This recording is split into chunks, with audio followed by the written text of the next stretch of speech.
اللهم صل على سيدنا محمد يا رب صل وسلم دائما ابدا على حبيبي. تو سکون کس میں ہے؟ سکون ایک کو بڑا بنانے میں. اور وہ اصل کون ہے؟ اللہ. اس کو بڑا بنا لو, زندگی خدا کی قسم بڑی مزے کی گزرے گی. حضرت معاویہ رضی اللہ تعالی عنہ نے حضرت عائشہ رضی اللہ تعالی عنہا کو خط لکھا کہ اے, یعنی اپنی ماں کہہ کے خطاب کیا کہ آپ مجھے کوئی نصیحت کریں. حضرت عائشہ تو حضرت معاویہ سے عمر میں بہت چھوٹی تھیں, مگر جانتے تھے کہ پیغمبر کی زوجہ ہیں اور ہماری ماں ہیں, تو ان سے نصیحت لے رہے ہیں. فرمایا نصیحت مختصر ہو, جامع ہو, مختصر ہو. حضرت عائشہ نے نصیحت کی کہ جو لوگوں کو خوش کرنے کے لیے اللہ کو ناراض کرتا ہے, اللہ اس کو لوگوں کے حوالے کر دیتے ہیں اور پھر لوگ بھی اس سے خوش نہیں ہوتے. اور لوگوں کی ناراضی کی پرواہ کیے بغیر اللہ کی رضا میں لگا رہے تو لوگ بھی کیا ہو جاتے ہیں؟ بالآخر خوش ہو جاتے ہیں. اس طرح کا مفہوم ہے, پورے الفاظ نہیں ہیں یہ. تو ایک کو اگر اللہ خدا بنا لیا جائے نا, بس وہی ہے, تو سب سے پہلا فائدہ کیا ہوتا ہے زندگی میں؟ سکون. آپ کو منزل کا پتہ چل جاتا ہے.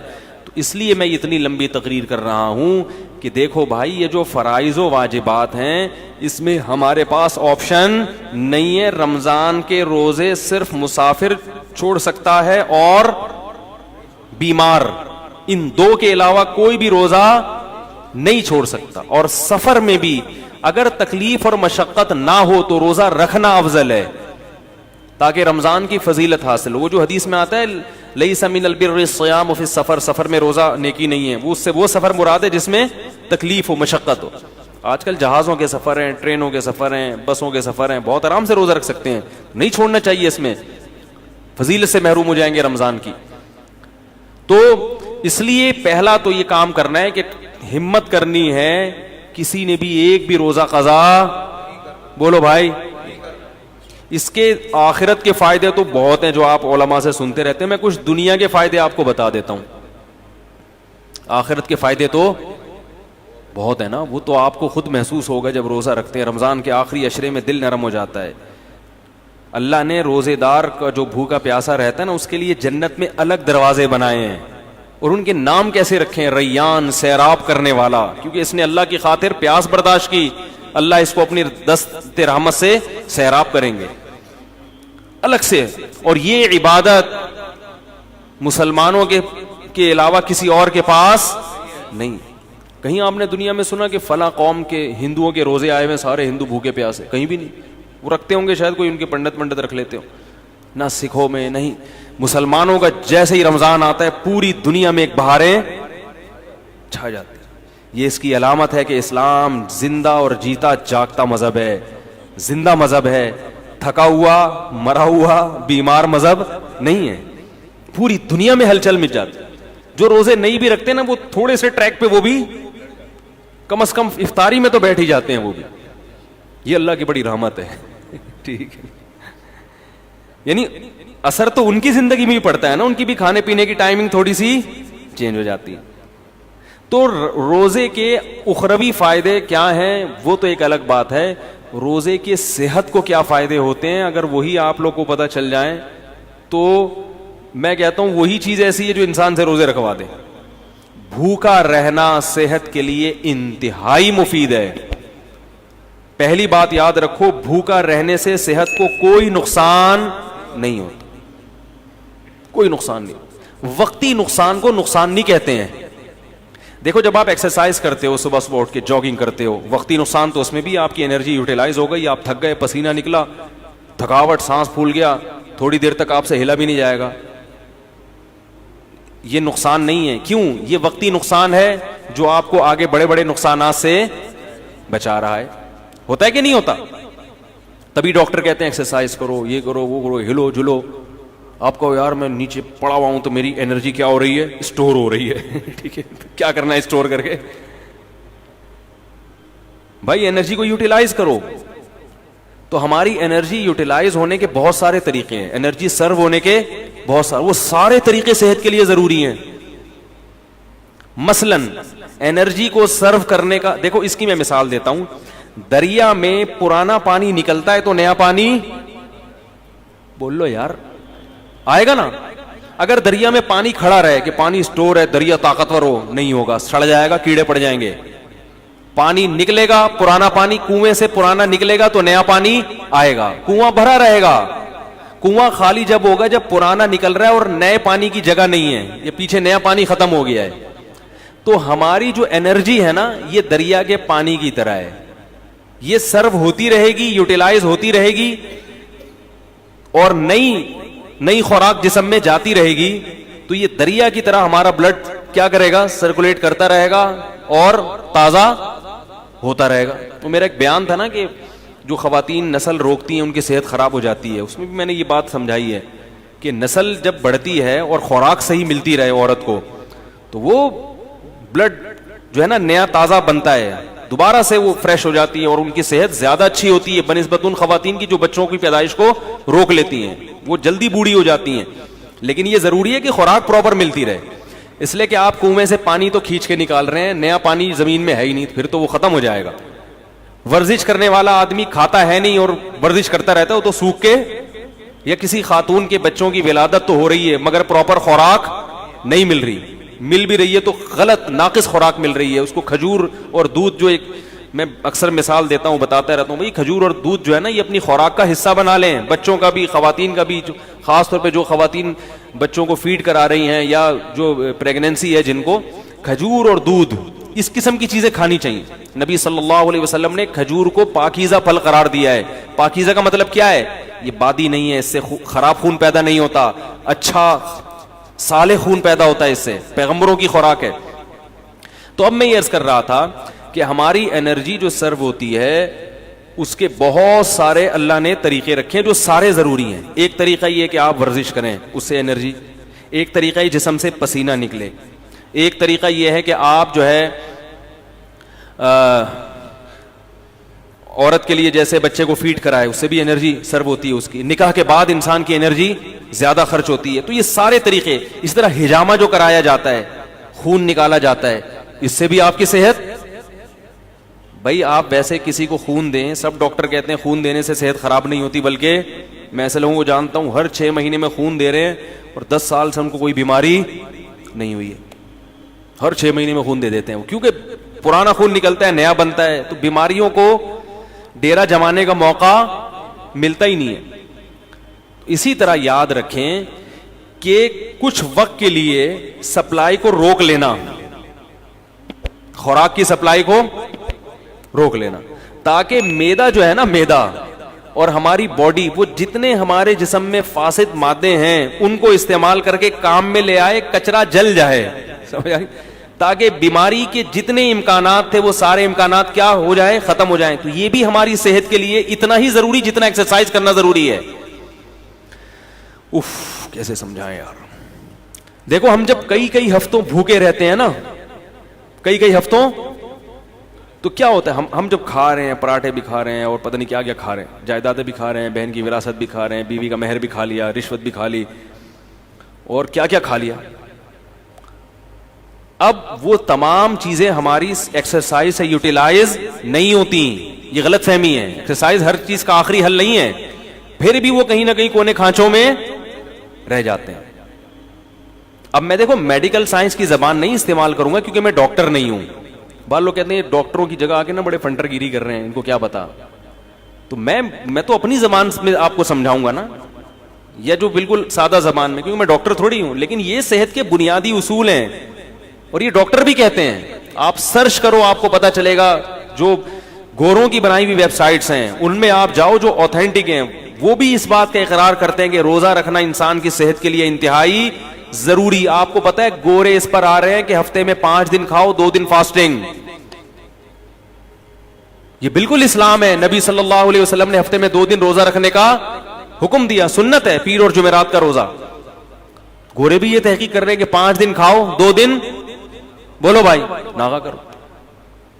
تو ہوتا کیا ہے کہ جب ہم بھوکے رہتے ہیں، وقتی طور پہ کمزوری ہوتی ہے، روزے میں ظاہر ہے کمزوری ہوتی ہے، ایسے فریش نہیں ہو، اثر کے بعد تو ایسے مرجے سے میں دیکھتا ہوں عصر کی نماز میں جو وہاں بیٹھا ہوا ہے تو ادھر بیٹھا ہوا ہے, کوئی کسی پہ اعتراض نہیں کر رہا. اور بعض دفعہ اس میں یہ بھی ہوتا ہے کہ چونکہ بھوک پیاس ہوتی ہے, کمزوری, تو کمزوری میں انسان کو غصہ زیادہ آتا ہے, تھوڑا سا چھیڑ دو تو ایسا چھڑے گا پھر وہ کھڑی کھڑی سنائے گا. دیکھیں دودھ کی دکانوں پہ, پکوڑوں کی دکانوں پہ افطاری کے وقت میں بڑے پڈے ہو رہے ہوتے ہیں. تو ہوتا کیا ہے, وقتی نقصان ہوتا ہے کہ کمزوری ہوتی ہے جسم میں, لیکن ہماری باڈی وہ سارے غلیظ مادے آہستہ آہستہ کھانا شروع کر دیتی, نتھر جاتا ہے جسم. 1 مہینے تک یہ پروسیس جب ہوتا ہے, اس کا سب سے بڑا فائدہ کیا ہوتا ہے, آپ کینسر کی بیماری کو کئی کلومیٹر دور دھکیل دیتے ہیں. کینسر ہے کیا, یہ جو فاضل مادے ہیں نا جسم میں, جو ہماری سیلز کی جو نیچرل ٹوٹ پھوٹ نہیں ہوتی, پھر یہ کہیں سے ادھر سے پھوڑا بن کے نکلا. تو اس کو میں دیسی زبان میں کہوں گا, یہ جو پراٹھے ہیں نا جو ضرورت سے زیادہ کھا رہے ہو, یہ پھوڑے بن کے نکلنا شروع ہو جاتے ہیں. وہ جو ہمارے خلیے ہیں, جو سیلز ہیں, ان کی ٹوٹ پھوٹ غلط طرح سے ٹوٹ پھوٹ ہونے لگتی ہے. بچوں میں کینسر کے امکان کم کیوں ہوتا ہے, ان کی گروتھ ہو رہی ہے. وہ جو کھا رہے ہیں, جب آپ کی ایک عمر تک آپ پہنچ گئے, آپ کی گروتھ رک گئی, اب آپ جو اضافی کھاؤ گے وہ بیماری کی شکل میں ظاہر ہوگا. تو روزہ رکھنا یہ کینسر کو, بولو بھائی, دور کر دے. بلکہ بعض حکیموں کی مستند ذرائع سے ہمیں اطلاع ملی ہے کہ انہوں نے کینسر کا جو علاج کرایا ہے وہ مریض کو بھوکا رکھ کے کرایا ہے. ایسے بھی کینسر کے مریض لا علاج مرض, جن کو بڑے بڑے ہسپتالوں نے کہہ دیا کہ یہ ٹھیک نہیں ہو سکتے, ان کو حکیم, قبلہ حکیم نے کیا کیا, کھانا پینا چھوڑ دو اس کا.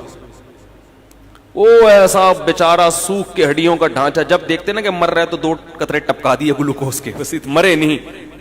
اس سے کیا فائدہ ہوا ہے کہ وہ جو کینسر کے جراثیم تھے نا, وہ بھی آہستہ آہستہ, بھائی ان کو بھی تو یہ پراٹھوں سے ہی وہ بھی تو یہی برگر پیزا جا رہا ہے نا, وہ بھی تو یہی کھاتے ہیں, ان کو بھی خوراک, بولو بھائی, نہیں ملی, وہ بھی کمزور ہو کے مر گئے. اور جب دیکھا ہے کہ قبلہ حکیم نے کہ یہ بالکل مر گئے ہیں, اب اس کو کھلانا شروع کر دیا. یہ علاج ہوا کرتا تھا پہلے زمانے میں کینسر کا, لیکن یہ بڑا خطرناک ہے, اس میں حضرت جی بھی ٹہل سکتے ہیں جراثیم کے ساتھ. خود یہ جو اتنا بڑا جرثوم ہے یہ بھی چلا گیا دنیا سے, لیکن اس طرح کئی لوگوں کا علاج ہوا ہے. تو اس اسٹیج پہ پہنچنے سے پہلے اگر انسان اپنے آپ کو بھوکا رکھنے کا عادی بنا لے تو اچھا نہیں ہے, کیا خیال ہے؟ تو یہ بہت مفید ہے صحت کے لیے. اور گرمیوں کے روزے زیادہ مفید ہیں کیونکہ اس میں پسینہ نکلتا ہے, پیاس کی شدت بڑھتی ہے, اس میں وہ روزے کے مقاصد جلدی حاصل ہوتے ہیں بنسبت سردیوں کے. یہ آپ کو جسمانی فائدہ ہوتا ہے. ایک جسمانی فائدہ آپ کو کیا ہوتا ہے, ایک اور, آپ میں قوت برداشت بڑھتی ہے. جو کھانے پینے والا آدمی ہے نا, ہر وقت اس کو کچھ نہ کچھ چاہیے, ورنہ اس کا دل نہیں لگتا. جب آپ کئی گھنٹوں بھوکے رہتے ہیں تو آپ بھوکے رہ کے بھی کام کرنے کے عادی ہو جاتے ہیں. اس کا فائدہ کیا ہوگا کہ آپ اس عادت کو مینٹین رکھ سکتے ہیں پھر پورے سال, کہ یار میں رمضان میں اتنا تھوڑا کھا کے اتنا اچھا چلا ہوں, تو اب میں دوپہر کھانا تھوڑا کھا کے کیوں نہیں چل سکتا. تو پورے سال پھر آپ کم کھانے پہ گزارا کر سکتے ہیں. اور اگر کم کھانے پہ آ گئے تو بیماریاں ویسے ہی, سارے مسائل ہی زیادہ. کینسر کے بہت بڑے اسپیشلسٹ آئے تھے میرے پاس, الحمدللہ ہر قسم کا طبقہ ہوتا ہے, شاید بیان بھی سن رہے ہو. وہ یو کے میں جو اسپیشلسٹ ڈاکٹر ہیں نا, ان کو پڑھاتے ہیں وہ, اس سے اندازہ لگائیں کہ وہ کتنے بڑے ڈاکٹر ہوں گے. تو وہ ملاقات کے لیے آئے, میں تو وہ آئے تھے مجھ سے کچھ پوچھنے کے لیے. ہم نے کہا جب ادھر میں ڈاکٹر ہیں تو بجائے ہم سے پوچھیں ہم ہی پوچھنا شروع کر دیں. انہوں نے سوچا ہوگا تو لینے کے دینے پڑ گئے. تو میں نے ان سے ویسے ہی کچھ نالج حاصل کی. میں نے کہا یہ کینسر کی بیماری کی بنیادی وجوہات کیا ہوتی ہیں, کچھ نالج میرے پاس تھی جو میں شیئر کرنا چاہ رہا تھا ان سے. تو انہوں نے بھی وہی بات کی جو عام طور پہ سب کہتے ہیں کہ سب سے بڑی وجہ کینسر کی موٹاپا ہے. موٹاپے کا مطلب کیا, آپ اپنی ضرورت سے زیادہ کھا رہے ہو. اس زمانے میں ہر آدمی اپنی ضرورت سے زیادہ کھاتا ہے. ہماری ضرورت رمضان میں پتہ چل جاتا ہے ہمیں کتنی. کئی بار میں نے خود نوٹ کیا کہ بسا اوقات سحری کا ٹائم کم ہوتا ہے, 2-4 کھجورے کھا کے پانی پیتا ہے انسان اور پورا دن چلتا ہے بڑے آرام سے. اور پھر جب افطاری میں بیٹھتے ہیں 2 پکوڑے پیٹ میں جاتے ہیں. میں نے ان ڈاکٹر سے پہلے کہتے پکوڑے پہ پابندی نہیں لگائیں, پہلے میں پکوڑے کے خلاف میں کوئی تقریر, ہاں اتنا بھی نہیں ہے نا صحت بنانے کے چکر میں آدمی بالکل دلیے پہ آ جائے, کھچڑی پہ آ جائے. یہ بھی غلط ہے یار, کیا کرنا ہے اسی صحت کا بھائی. وہ چائنیز گرم پانی پی کے رہتے ہیں نا زندہ, لمبی لمبی عمریں ہوتی ہیں. میں نے کہا ٹھنڈا پانی پی کے مر جاؤ, یہ بہتر ہے گرم پانی پی کے. گرمیوں میں بھی گرم پانی پی رہے ہیں پاگل لوگ, کیا کرنا ہے ایسے. اتنی بھی ہمیں زندگی سے محبت نہیں ہے بھائی, تمیز سے زندہ رہنا ہے جتنا تمیز سے رہ سکتے ہیں, ٹھیک ہے نا. ہمارے حضرت پر جب کچھ جو ہے نا, کچھ حضرت نے فتوے وتوے بڑے ایسے دیے ہوئے تھے, تو کچھ اس زمانے میں علماء کا قتل بہت ہو رہا تھا, تو حضرت نے گارڈ وارڈ رکھ لیے. تو وہ اتنا سخت سیکیورٹی کا نظام تھا کہ 24 گھنٹے گارڈ. حضرت نے فرمایا بھائی اس سے تو میں ویسے ہی مر جاتا بہتر, تو اتنے گارڈ مجھے نہیں چاہیے, تھوڑا دماغ ریلیکس ہو. ایسی زندگی کا کرنا کیا ہے جس میں 24 گھنٹے 6 آدمی ہر وقت سر پہ مسلط رہیں. تو کوئی بات نہیں, ہم شہید ہونا پسند ہے ہمیں, لیکن اتنی ٹینشن والی زندگی نہیں چاہیے ہم کو. تو ایک دو باقی گارڈ بگا دیے, صرف 1 یا 2 گارڈ رکھے تھے. پھر تو وہ گارڈ بیچارہ شہید ہو گیا. حضرت کو اس نے بڑے, پھر بھی حملہ ہوا تھا حضرت کے اوپر, وہ گارڈ شہید ہو گیا. خیر, تو اس سے کیا ہوتا ہے, کیا کہہ رہا تھا میں, یہ بات یہاں کہاں سے آ گئی یار. ہاں, تو وہ ڈاکٹر کی بات کر رہا تھا. تو یہ سارے مسائل کہاں سے کھڑے ہوتے ہیں, موٹاپے سے ہوتے ہیں. ساری بیماریوں کی ابتدا کہاں سے ہوتی ہے, موٹاپے کا مطلب کیا ہے, زیادہ کھا رہے ہیں. تو 2 کھجوریں کھاتا ہے انسان افطاری کے وقت میں اور پانی پیتا, کیسی کمر سیدھی ہو جاتی کہ نہیں ہو جاتی, 14 توق روشن ہو جاتے ہیں. اس سے پتہ چل جاتا ہے کہ ہمیں زندہ رہنے کے لیے اور چلنے پھرنے کے لیے, باڈی کو رن کرنے کے لیے اتنا کھانے کی ضرورت, بولو بھائی, نہیں ہے جتنا ہم کھا رہے ہیں. تو روزے کا یہ بھی فائدہ ہے. تو میرے بھائی رکھو تو اللہ کے لیے, دنیا کے لیے نہ رکھو, لیکن غریبی میں یہ فائدے بھی انشاءاللہ ہوں گے. نظر تیز ہو جاتی ہے, دماغ صحیح کام کرنے لگتا ہے, قوت برداشت بڑھتی ہے. سب سے بڑی بات یہ کہ اسٹیمنا بڑھانا, یہ تو دنیا میں ہر شخص چاہتا ہے کہ میرا اسٹیمنا بڑھے, ہوتا ہے کہ نہیں ہوتا. بہت سے لوگ اس لیے بھاگتے ہیں تاکہ ہمارا اسٹیمنا بڑھے اور ہم زیادہ دیر تک بھاگ سکیں. جم خانے میں جو باڈی بلڈر وزن اٹھاتا ہے اس لیے کہ میرا اسٹیمنا بڑھے اور میں زیادہ سے زیادہ وزن, بولو بھائی, اٹھا سکوں. تو اسی طرح یہ بھی تو اسٹیمنا ہے کہ زیادہ سے زیادہ بھوکا رہ سکیں. اور یاد رکھو اللہ نے ہماری باڈی کو ایسا بنایا ہے کہ جس چیز کی عادت ڈالو باڈی اس کے لیے تیار ہو جاتی ہے. کم کھانے کی عادت ڈالو گے نا, باڈی اسی حساب سے اپنے آپ کو سیٹ کر لے گی, ٹھیک ہے اب اسی پہ آ گیا ہوں میں. جیسے گیس پہ گاڑی لے آؤ نا, ایک دفعہ گاڑی گیس پہ سیٹ ہو جاتی ہے, پیٹرول پہ جھٹکے لیتی ہے پھر وہ, ٹھیک ہے. پیٹرول پہ سیٹ ہے تو گیس پہ لانے میں, تو بالکل باڈی کا ایسا ہی ہے کہ باڈی کو پراٹھوں پہ سیٹ کر لو تو پراٹھے پہ سیٹ ہو جائے گی, وہ کافی چائے پہ سیٹ کر لو تو بوتلوں پہ کر لو, برگر پہ کر لو تو برگر پہ. اور اگر ان فضول چیزوں سے بچ کے کم کھانے پہ, اچھی خوراک پہ سیٹ کر لو گے تو باڈی اسی حساب سے اپنے آپ کو سیٹ کر لے گی. یہاں تک کہ آپ دیکھیں صحرائی علاقوں میں بہت کم پانی ہوتا ہے, اللہ اس کم پانی ہی میں ان کی باڈی کی تمام ضرورتیں پوری کر دیتے ہیں. آپ کو عجیب بات بتاؤں میں کہ جو چشموں میں رہنے والے لوگ ہیں, جہاں نہریں دریا ہیں, ان کی باڈی کو پانی کی ضرورت زیادہ ہوتی ہے, صحرائی آدمی کو پانی کی ضرورت کم ہوتی ہے, کیونکہ صحرا کے حساب سے اس کی باڈی ڈھل چکی ہوتی ہے. صحرائی پرندوں کو پانی کم چاہیے اور چشموں دریاؤں میں رہنے والے پرندوں کو پانی, اللہ نے ایسا فلیکسیبلٹی رکھی ہے نا انسان کے جسم میں, وہ اسی حساب. تو روزے میں ہم اسی حساب سے چلیں گے, باڈی اسی حساب سے اپنے آپ کو سیٹ کر لے گی, بشرطے کہ عید پہ آ کے اس کو بیڑا غرق نہ کریں. سمجھ آ رہی ہے بات؟ تو اس لیے یہ ساری بات اس طرف چلی گئی صحت پر. تو بھائی دل جمی کے ساتھ روزے رکھیں اور تراویح کی نماز بھی تسلی کے ساتھ پڑھیں. اچھا, میرا ایک تراویح پر بیان اپلوڈ ہونے والا ہے ابھی میری ویب سائٹ پر. 7-8 سال پہلے ہوا تھا کہ تراویح کی 20 رکعتیں 8 رکعتیں, میں نے اس مجمع میں نہیں کیا, ہر آدمی کو ان چیزوں میں دلچسپی نہیں ہوتی. تو وہ بہت سے لوگ مجھ سے پوچھتے ہیں کہ تراویح 8 رکعت ہے 20 رکعت, تو میں نے وہ جو 8 اور 20 کے دلائل دونوں کا بہت اچھا تجزیہ کیا ہے, اس میں آپ سنیں گے تو انشاءاللہ آپ کو بہت زیادہ علمی معلومات پتہ چلیں گی. تو اس میں پورا تجزیہ کیا ہے قرآن و سنت کی روشنی میں, اصل تراویح کا حکم ہے کیا, کتنی رکعتیں ہیں اور کیا کیا دلائل ہیں, اور جو جمہور کے خلاف جو دلائل دیے جاتے ہیں ان کا اس میں بہت آسان الفاظ میں جواب ہے. یعنی آپ کو زیادہ انشاءاللہ اس میں, تو جو بہت سے لوگ کنفیوز ہیں نا کہ کیا ہے صحیح کیا غلط ہے, تو ایک رائے ہے, باقی کسی سے پڈے بازی نہیں ہے بھائی, کوئی 8 پڑھتا ہے کوئی 20 پڑھتا ہے, وہ اختلاف چلا آ رہا ہے. لیکن یہ کہ اس میں جو ہماری رائے کیا ہے, جمہور کی رائے کیا ہے, اور بلکہ جمہور کبھی نہیں, تو یہ تو اجماعی مسئلہ, مجھے تو ایسا ہی لگتا ہے کہ اجماعی مسئلہ ہے, بعد میں اس میں اختلاف ہوا ہے, تو وہ آپ سن سکتے ہیں. سمجھ میں آ گئی بات کہ نہیں آ گئی؟ اب ایک آخری بات بتا کے اپنی بات ختم کرتا ہوں. دیکھو بھائی, افطاری کے وقت میں آپ کہیں گے یار ہم دینی باتیں سننے کے لیے آئے اور مولوی صاحب کیا صحت کے ٹوٹکے لے کے بیٹھ گئے. تو بھائی صحت بنانا بھی کس کا حصہ ہے؟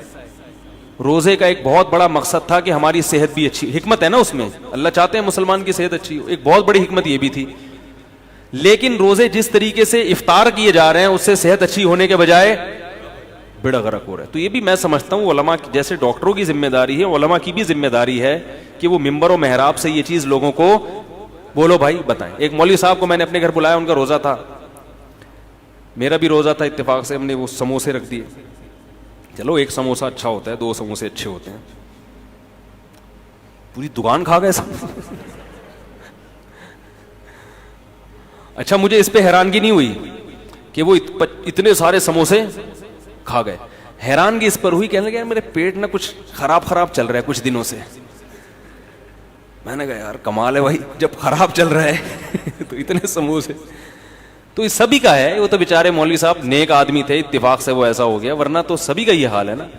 تو چند ٹوٹکے ہیں, چند چیزیں ہیں, آپ سموسے کھائیں, کوئی منع نہیں ہے, اتنا بھوکا ہوتا ہے تو کچھ بد پرہیزی کی چیزیں بھی چل جاتی ہیں, لیکن 2-3 چیزوں سے نا زہر ہیں وہ.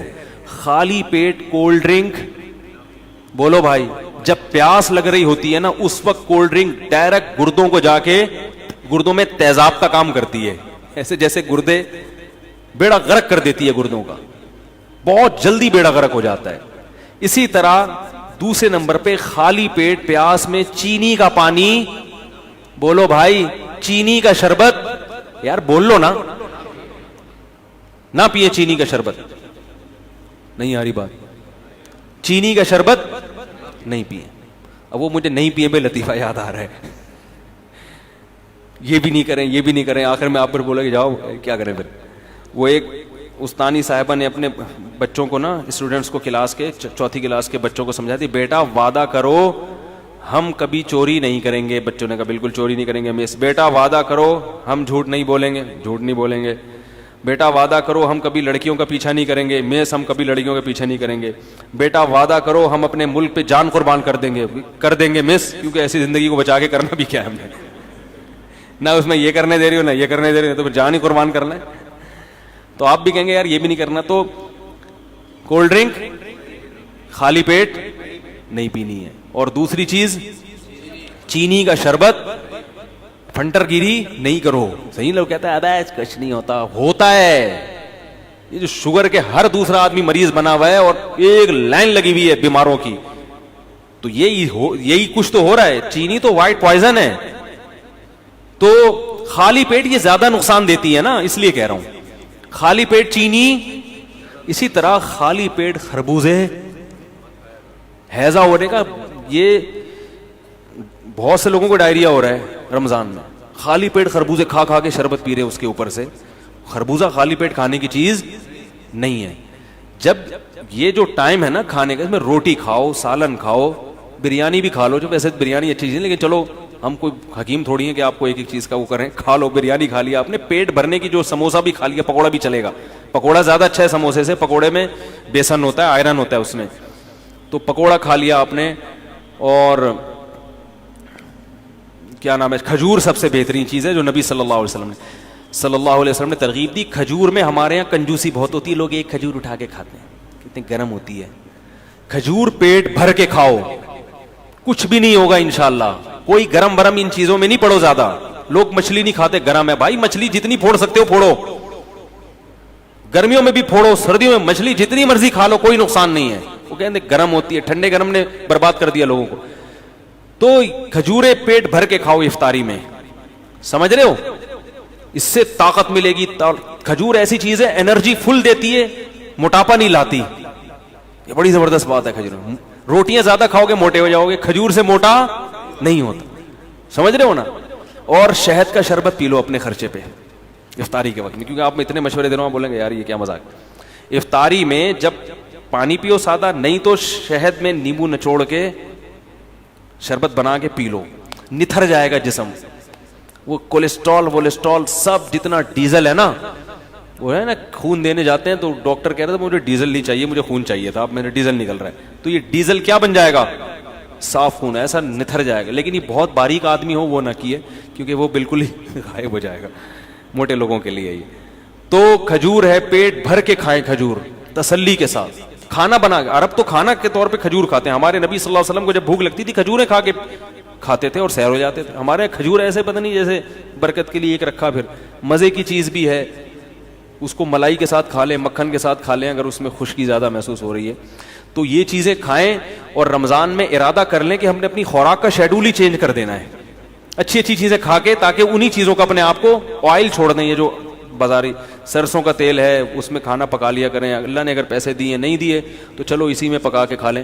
لیکن یہ کہ یہ جو چیز ہے نا, اللہ کا واسطہ, افطاری میں کولڈ ڈرنک ہو گئی اور چینی کا شربت ہو گیا, اس کو بالکل کیا کریں, چھوڑ دیں, کیونکہ یہ ایسی کی تیسی کر دے گا, گردوں کی بھی اور بھی باقی چیزوں کی بھی کر دے گا. ٹھیک ہے, اللہ تعالیٰ سمجھنے کی عمل کی توفیق عطا فرمائے. ہمارے ہاں تراویح میں خود ہی پڑھاؤں گا انشاءاللہ. پہلے اور دوسرے دن ارادہ ہے 1.5 پارہ پڑھنے کا, اس کے بعد پھر 1 پارہ, اس دفعہ 29 کو ختم کریں گے. اور ہر تراویح کے بعد انشاءاللہ پھر بیان جائے گا جو لائیو جائے گا. تو جو حضرات بھی شرکت کرنا چاہیں اس میں شرکت کر سکتے ہیں. یہ کافی سارے سوال ہیں بھائی, اب مجھے جانا بھی ہے, پھر انشاءاللہ بعد میں. بھائی ندیم مغل آٹوز والے, انہوں نے 4 سے 5 دن لگا کر اور اپنی جیب سے پیسے بھی خرچ کرے. ہاں بھائی, یہ اور مسجد سے بھی نہیں لیے, ان کے لیے دعا. بھائی یہ ہمارے آٹوز والے, انہوں نے جنریٹر میں 4-5 دن کھپائے ہیں, ایک دھیلا نہیں لیا مسجد والوں سے, اور پرزے بھی خود ہی لا کے لگائے ہیں.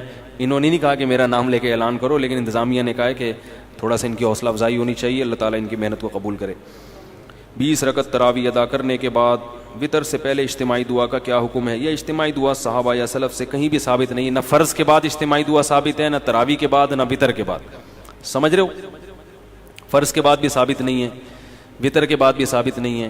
اب بعض حضرات یہ کہتے ہیں کہ فرض کے بعد, کیونکہ وہ میں نے کہیں یہ بات کہہ دی تھی فرض کے بعد ثابت نہیں ہے, تو اس پہ پھر واٹس ایپ پہ اتنی لمبے لمبے میسج لوگ بھیجتے ہیں, وہ فلاں دلیل. دیکھو بات کے گل ویلے دی تے پھل موسم دا ہونا چاہیے, صحیح ہے نا. اتنی لمبی لمبی تحریریں پڑھنے کا آج کل کسی کے پاس ٹائم نہیں ہے. مختصر بات.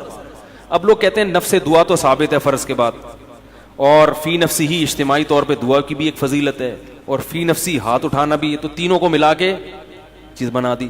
تو بھائی اس طرح تو پھر ہر چیز میں آپ کرو گے. پھر تو سنتوں کے بعد بھی فی نفسی ہی, نماز تو پڑھی ہے, عبادت کے بعد دعا بھی افضل ہے, اور فی نفسی ہی اگر مل کے مانگے تو قبولیت کا امکان زیادہ ہے, اور اگر ہاتھ اٹھا لیں تو اللہ تو ہاتھ اٹھائی بھی دعا کو. تو پھر تو ہر چیز میں آپ کیا کریں گے, اپنی طرف سے چیزوں کو ایڈ کرتے چلے جائیں گے نا. تو فرض کے بعد اگر کبھی دعا مانگ لی جائے لوگوں کو تعلیم دینے کے لیے, ٹھیک ہے. باقی فرض کے بعد اگر دعا مانگنی ہے تو وہ حدیث میں جہاں دعا آئی ہے تو وہ دعا کے الفاظ بھی آئے ہیں, وہ ہے آیت الکرسی ہے, اللہم انت السلام ہے, وہ مقررہ وظائف ہیں جن کو دعا سے تعبیر کیا گیا ہے. تو وہ والی چیزیں ہیں جن کو سنت, یعنی ایک حدیث کا مطلب دوسری حدیثوں کے سامنے رکھ کے ہوگا نا. تو اس کا تذکرہ فقہ کی بھی کسی کتاب میں نہیں ملتا, جو عربی فتاوی ہیں ہمارے کہیں بھی نہیں ملتا. تو پھر بھی اگر کوئی اس سے اختلاف کرتا ہے تو عالم علماء کو اختلاف کا حق ہے پورا. اس کا مطلب یہ نہیں کہ جو مانگتے ہیں میں ان کو بدعتی کہہ رہا ہوں یا ان کو میں غلط کہہ رہا ہوں. بھائی ان کی ایک رائے ہے, ہماری ایک رائے ہے. تو اس لیے یہ فرائض کے بعد امام کو دعا منگوانے پر زبردستی نہ کیا کریں. سمجھ رہے ہو کہ نہیں سمجھ رہے؟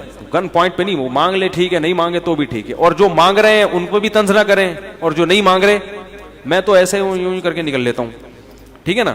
تو مجھے دیکھ رہے ہوتے ہیں یہ نہیں مانگ رہے, تو بھائی کوئی بات نہیں یار, ایک ایسا بھی ہونا چاہیے جو نہ مانگے. اس کا مطلب ہے نہیں کہ دعائی کے منکر ہیں ہم, دعا تو مانگے لیکن آپ کے مشورے سے کیوں مانگوں, جب میرا دبیز آئے گا میں مانگوں گا, کیا خیال ہے؟ تو یہ ساری چیزیں ابھی دلائل کا موقع نہیں ہے. تو میں اس لیے کہہ رہا ہوں بھائی اگر کوئی اس سے اختلاف کرتا ہے تو 100 دفعہ کرے, طنز نہ کرے. مجھ پہ لوگ طنز شروع کر دیتے ہیں, کوئی بھی مسئلہ میں یہاں بیان کرتا ہوں, اگر کسی کی رائے کا اختلاف ہوگا, کوئی دیوبندیت سے نکالنا شروع کر دے گا, کوئی کسی میں ڈالنا شروع کر دے گا کہ تو بھائی ہم مسلمان ہیں, کیا ہے مسلمان ہیں, ہم سب نے قرآن و سنت کو فالو کرنا ہے. کسی چیز کو اپنے مسلک کا وہ نہیں بنا لیا کرو, اور یہ چیز پھر مسلک پرستی میں آ جاتی ہے. اگر یہ چیز میری سمجھ میں نہیں آ رہی تو چاہے دیوبندی کہہ رہے ہیں, بریلوی کہہ رہے ہیں, میں نہیں مانوں گا اس کو. اور اگر ایک چیز بریلوی صحیح کر رہے ہیں, دیوبندی صحیح نہیں کر رہے, میں مانوں گا. ایک صاحب کہنے لگے یہ مسئلہ آپ بیان کرتے ہیں, اہل حدیث بھی تو یہی کہتے ہیں. میں نے کہا اگر اہل حدیث صحیح بات کہہ دیں تو آپ صرف اس چکر میں نہ مانو ان کی صحیح بات کہ وہ اہل حدیث نے کیوں کہی ہے. صحیح بات کہہ رہا تو مان لو بھائی اس کو, کیا خیال ہے؟ اگر وہ صحیح کہہ دے تو یہ تھوڑی کہ کیونکہ میرے بزرگ نے اس کے بولا ہے تو میں اب اسی پہ اڑ جاؤں. یہ پھر شخصیت پرستی ہے, یہ پھر اکابر پرستی, اور یہ ہمارے اکابر کا شیوا نہیں تھا. بہت سے مسائل میں ہمارے اکابر نے اپنے بزرگوں سے اختلاف کیا ہے. ابھی میں وقت ہوتا تو وہ گن کے بتانا شروع کر دیتا. تو ان بزرگوں نے تو نہیں کہا کہ یہ ہمارے شاگرد نے اختلاف کر کے نکل گیا ہمارے مذہب سے. ان کا ظرف بہت بڑا تھا, ہم لوگوں کے ظرف ہو گئے ہیں چھوٹے چھوٹے. دائرے ہم نے جو ہے نا بہت تنگ کر دیے, جو اس سے ذرا سا نکلے گا وہ جہنم میں جائے گا. یہ نہیں ہونا چاہیے. سمجھ رہے کہ نہیں سمجھ رہے؟ اللہ تعالیٰ سمجھنے کی عمل کی توفیق عطا فرمائے.